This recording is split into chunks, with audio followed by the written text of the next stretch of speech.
Chapter 11. A green shoot from Jesse's stump. A green shoot will sprout from Jesse's stump.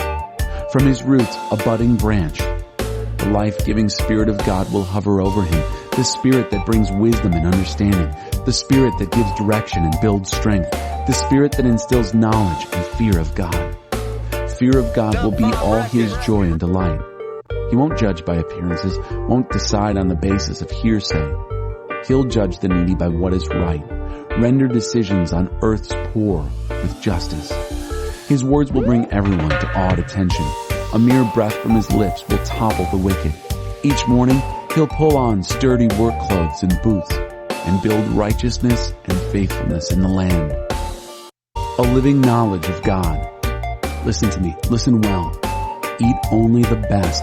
Fill yourself with only the finest. Pay attention. Come close now.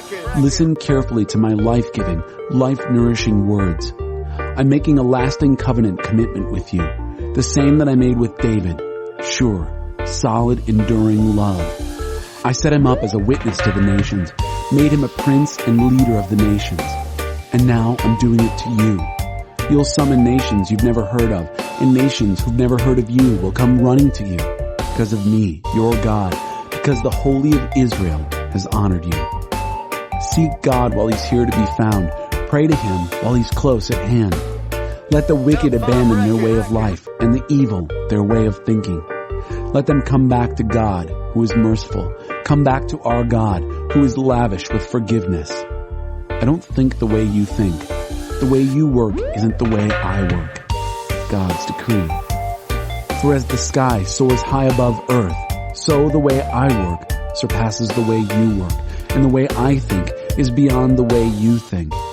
Just as rain and snow descend from the skies and don't go back until they've watered the earth, doing their work of making things grow and blossom, producing seed for farmers and food for the hungry, so will the words that come out of my mouth not come back empty-handed.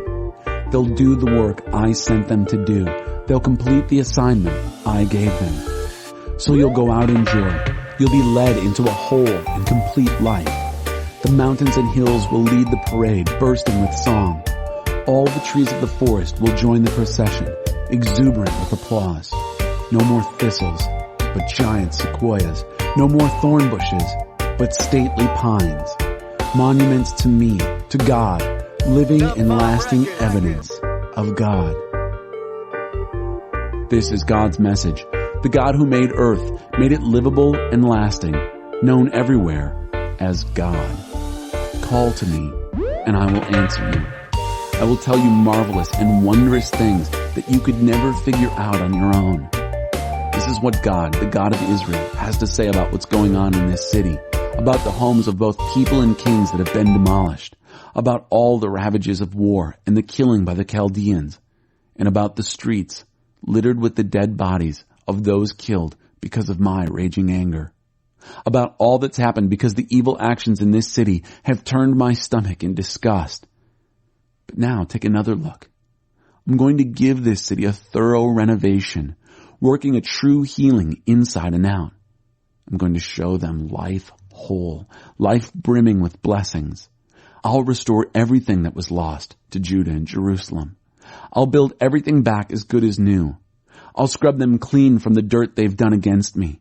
I'll forgive everything they've done wrong, forgive all their rebellions. And Jerusalem will be a center of joy and praise and glory for all the countries on earth. They'll get reports on all the good I'm doing for her. They'll be in awe of the blessings I am pouring on her. Yes, God's message. You're going to look at this place, these empty and desolate towns of Judah and streets of Jerusalem, and say, a wasteland, unlivable. Not even a dog could live here. But the time is coming when you're going to hear laughter and celebration, marriage festivities, people exclaiming, thank God of the angel armies, he's so good.